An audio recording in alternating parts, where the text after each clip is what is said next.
तबे पलंगिया हिलतौ गे छाउरी करी ले बियाहवा तबे पलंगिया हिलतौ गे छाउरी पलंगिया हिलतौ गे छाउरी करी ले बियाहवा तबे पलंगिया हिलतौ गे छाउरी करी ले बियाहवा तबे पलंगिया हिलतौ गे छाउरी भैया नियन भातार खोजमी त कैसे मिलतौ गे छाउरी भैया नियन भातार खोजमी त कैसे मिलतौ गे छाउरी भैया नियन भातार खोजमी त कैसे मिलतौ गे छाउरी कैसे मिलतौ गे छाउरी कैसे मिलतौ गे छाउरी भैया नियन भातार कैसे मिलतौ गे छाउरी।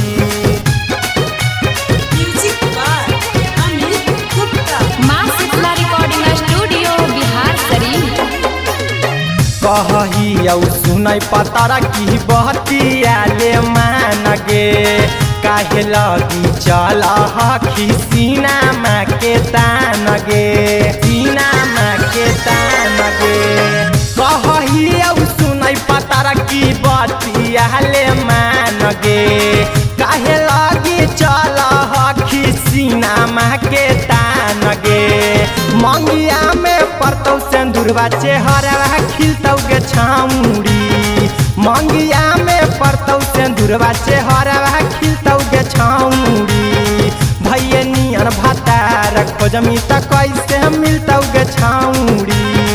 भैया नियन भातार खोजमी त कैसे मिलतौ गे छाउरी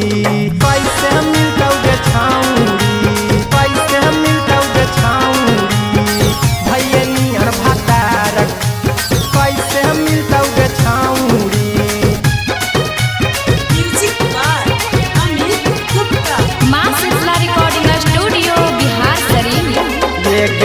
काहे लगी कर सना काम गे नैहरा में गिरतौ छाउरी माई बाप के नाम गे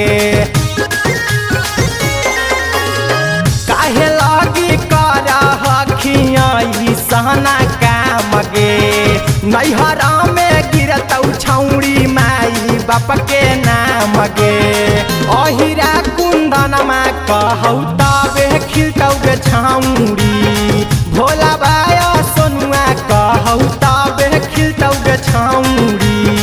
भैया नियन भातार खोजमी त कैसे मिलतौ गे छाउरी भैया नियन भातार खोजमी त कैसे मिलतौ गे छाउरी। स्टूडियो बिहार शरीफ।